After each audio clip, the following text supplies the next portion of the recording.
Hello people. They say the future is the female.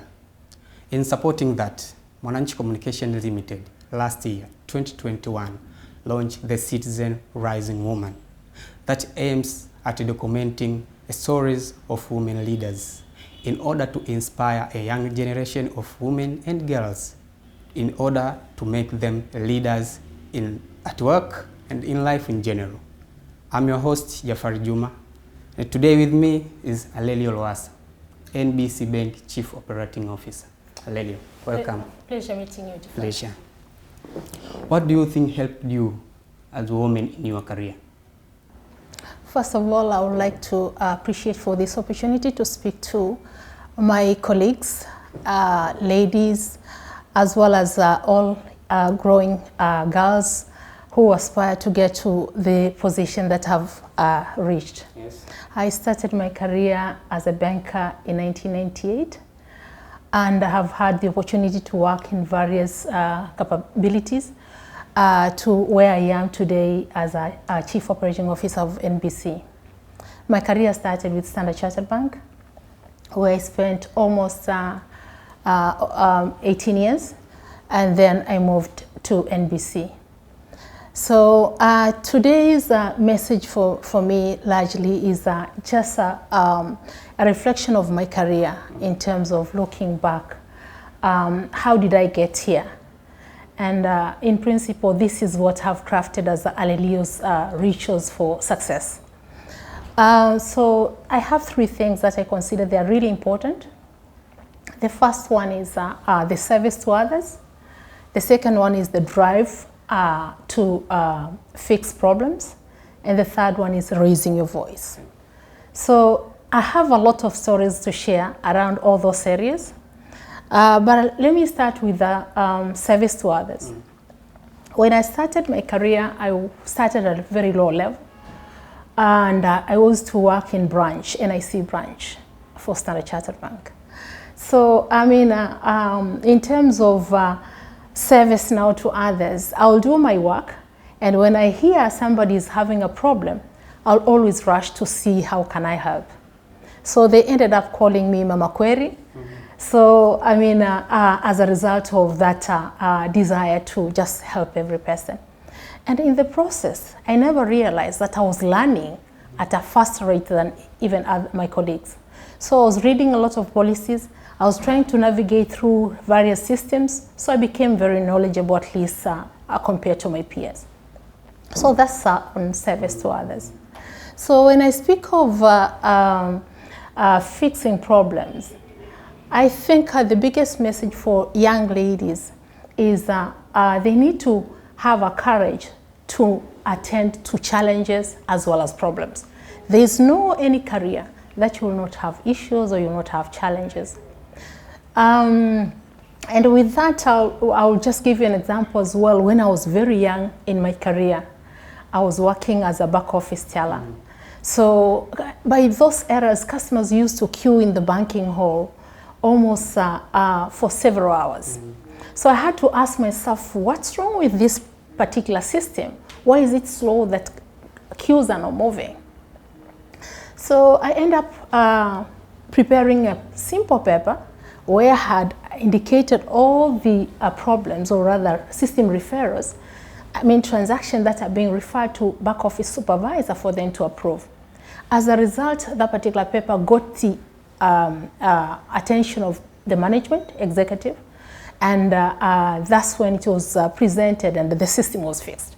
And my colleagues were happy as well as customers, because at least queues were moving fast now. So, and again, if it's a question of raising your voice, the message I have for ladies as well is all the time, be ready, have the courage to share your thoughts on issues that you consider them important.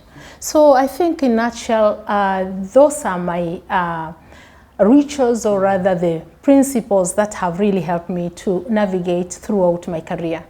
Yes, thank you. Can you describe your leadership, how you lead? What kind of leader are you? For me, first of all, I like to maintain my feminine persona. So I treat people fairly. I talk to them. I don't want to create fear to my colleagues or my staff, because I believe when they are relaxed, that's when they are I will be able to harness their creativity. So the feminine persona I carry with me all the time. In terms of my leadership style, I like collaborative leadership. Collaborative for the sense that you'll be having members, or you're engaging everybody in the team for them to share their ideas. And sometimes as a leader, you have to have a courage to say, yes, that idea, even if it's coming from a junior staff, is the best idea compared even to yours. So you can put yours aside and take over the idea from a young colleague. So I think collaborative leadership is key for me. But as a leader, I'm continuously reinventing myself.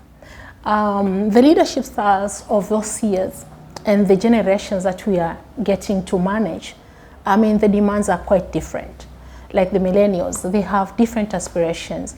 The way they want you to interact with them. So I'm also reinventing myself, but largely collaborative leadership is what I'll say is my signature. Did you ever imagine that one day you would be a leadership role in the big companies such as the NBC company? Absolutely. When I started my career, I used to look at the top leadership, the composition of top executives at the organization that I was working for. So, and I thought, if I look at my strength, I believe I'll be able to take over the role of technology and operations, managing technology and operations. So I looked for opportunities, and all along, I was really keen to see if there are any vacancies or opportunities in technology and operations. And in year 2003, that's when I was able to move to technology and operations, which was in line with the path that I wanted to move. So from there, I worked in various areas as an operations manager and managing different functions. And to the extent, rather to the level that I managed to get to the top position, which is Chief Information Officer. Yeah. Yeah. What's your motivation? What motivated you to be a leader? The motivation behind it is just a question that, yes, I can do it. Okay. I feel like, yes, I have the ability to do it. And just thinking that how can I add value? One of my mission as a person, I want to be a change agent, so that in every community that I'm serving, I can improve the experience of the lives of the people around that. So for me, I think as you work from one function to the other, you feel like, what if I step into this role? What will I be able to do? What if I step into this role? Yes. Okay. In your point of view, what the factors impact women's ability to lead in our country? Factors that are hindering them from leading. Yes. There are quite many, but I'll want to look at them in probably in 3 areas, starting with responsibilities that we have as women. You know, women, apart from the career that will have the targets, we also have the other God-given responsibilities, like bearing a child and raising children. So, and again, there are certain roles that even the society itself, they have been lumped into a woman's basket. So when it comes to work, women, you find that they are not able to balance the two. So that is really hindering them. So, and with that now, it means that we really need to see how do we support women for them to have a support system that will help them to delegate some of those responsibilities. That's one area. The second area is around the perception in organizations. Do they have a vision, really, the gender parity? Is it a top agenda that everybody is working towards? As you're aware, this particular agenda started in 1910. So it's more than 100 years. But until now, we have not achieved the 50% or rather 48, 49% that we will wish in terms of gender parity. So it has been a journey, but still there's a lot to be done. So organizations, I would say that they really need to have it as a top agenda in their strategy. Okay. Yeah. What has been your significant barriers in your journey as a female leader? I think I might be having a number of them that I've managed to overcome. But the one that when I reflect, sometimes I ask myself, how did I manage? When I gave birth to my first child, I was a system administrator at a branch level. So my role required me to be in the office. I was the first person to get into the office early in the morning. By 6:30, I need to be in the office. And I used to be the last person to leave the office. So you could imagine you have a child who is at home and the demands of the role. You just have to push yourself. So it was really tough, and I really owe so much to my family, and again to a dada who was taking care of my daughter Julia, Dada Esther. I'm really grateful for the support that they provided. So what I would say in terms of that challenge, if any other ladies are facing it, they should just try to see who will be able to support them in the family, if they have any relative who could be helping them to take care of their children, or having a good person, or rather, even if they are contracted, to take care of them. What do you learn from that challenge, you as a person? I have learned a lot. Even right now, where I am, my children have grown up, but I really respect when I hear somebody is undergoing such kind of challenges as a junior staff or at managerial level. So I understand and I know that they deserve to be given the opportunity to dash, if it's a question of going to the hospital, to take their children to the hospital. So I'm making use of that in terms of my leadership style, and as I continue to coach even other managers in terms of how they should see other young ladies. What do you think company would benefit for having a female leader? Absolutely, there's a lot to be benefited. Apart from the equality that we're just talking about, 50-50% representation, there's an aspect of economic value. Quite a number of researches have been done, and the recent one is they're saying that for companies which have greatest equity in terms of gender parity, then those organizations, they are likely to perform by 26%, or the profit that they can generate, it's above their peers by 26%. So it's really important from the financial point of view in terms of performance. But again, when it comes to leadership, women are really good because they are so much into details. They are risk averse. They tend to look at the risk ahead of getting there in terms of decision. Ethics and conduct, women, they will not shortcut any kind of process or taking any decisions that will harm the other colleagues. So I think in combination of all those, it's really important for women to continue to be given opportunity to be part of the decision making in organizations. How NBC Bank creating a gender balance, especially in managerial level? Yes. I think for us, first of all, we really take cognizance of Tanzania, where we are today. Okay. And we believe we are now one of those role model countries following having a female president in Tanzania, Mama Samia Suluhu Hassan. So for us, that's one of the areas that we are really proud of. But there's still a lot to be done in corporate world. And with NBC, gender balance rather, or gender inclusion is one of the areas that it's one of our top priority.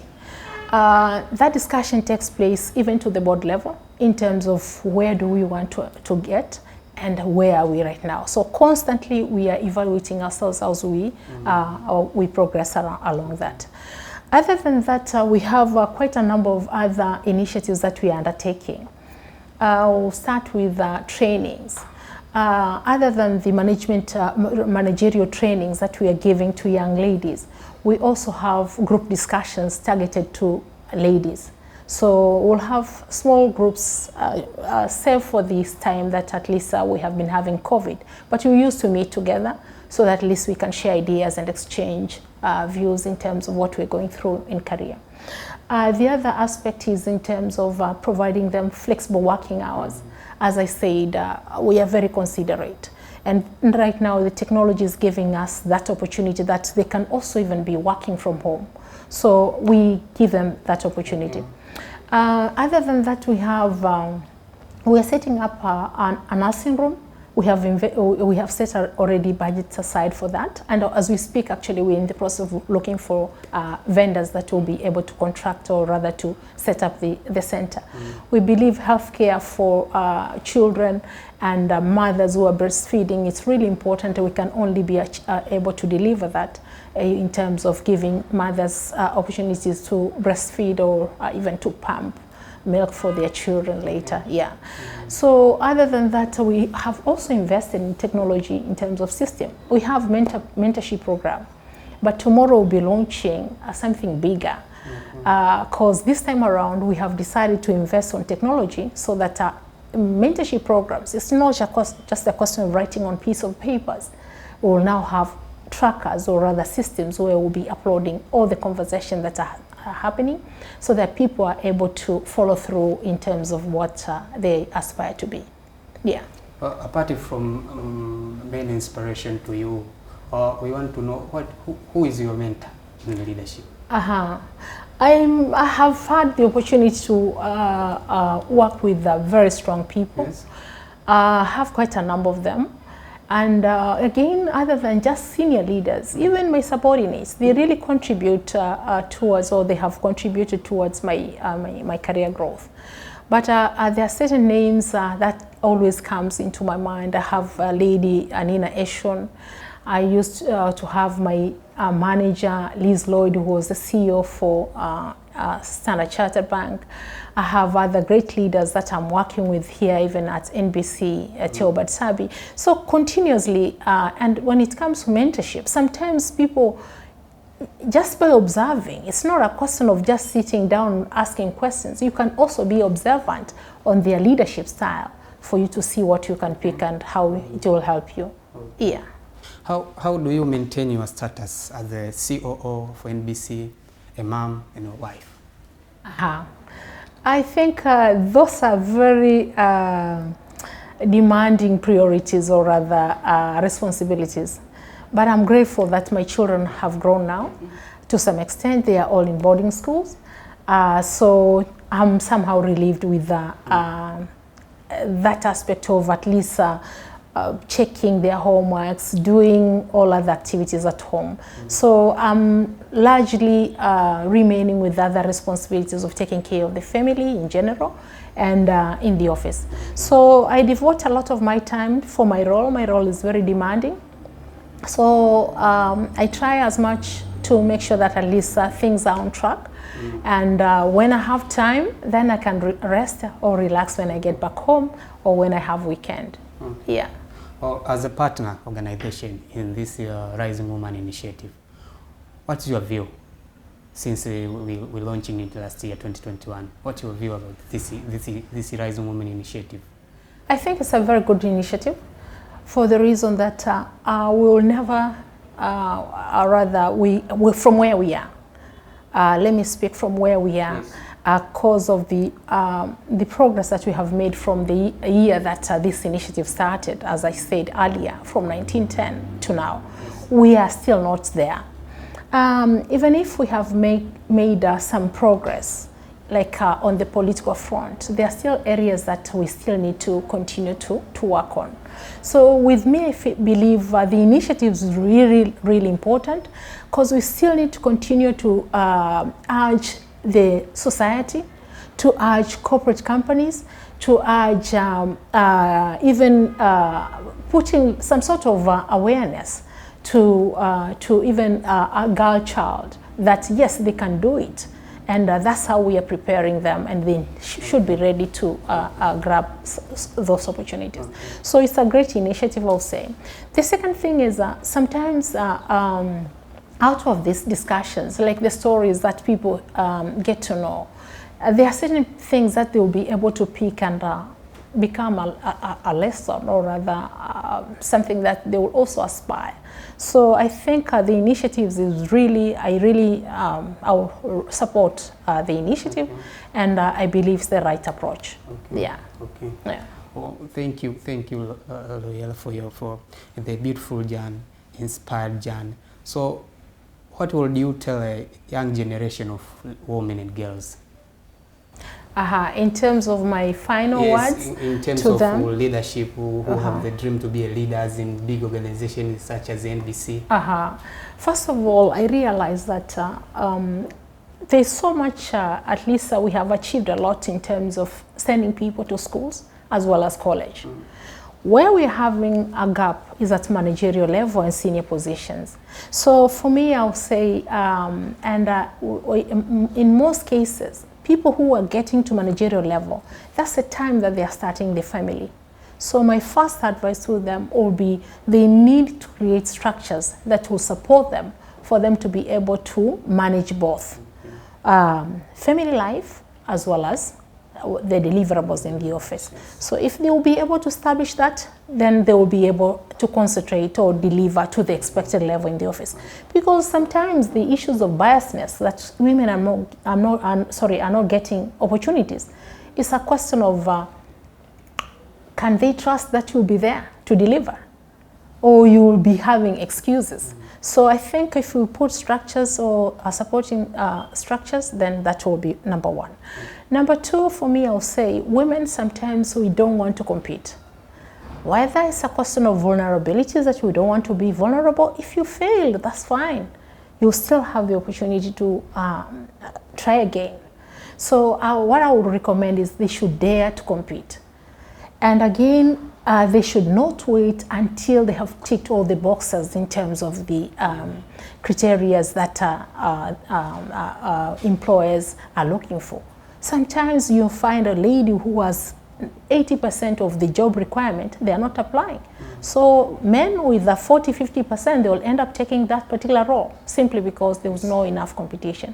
So that's my second advice, that they should dare to compete. And finally, is the question of upskilling. The world is changing. Everything is changing every day. So they really need to sharpen their swords.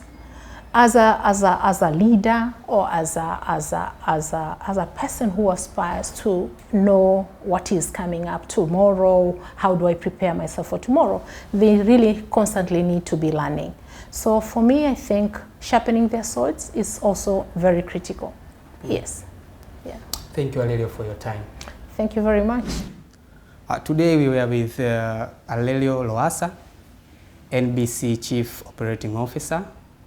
We've discussed her journey. It's so beautiful, inspired, or can inspire many women, young girls in our society to be what they want to be. Until next time, my name is Jafari Juma. Happy Women's Day. Bye-bye.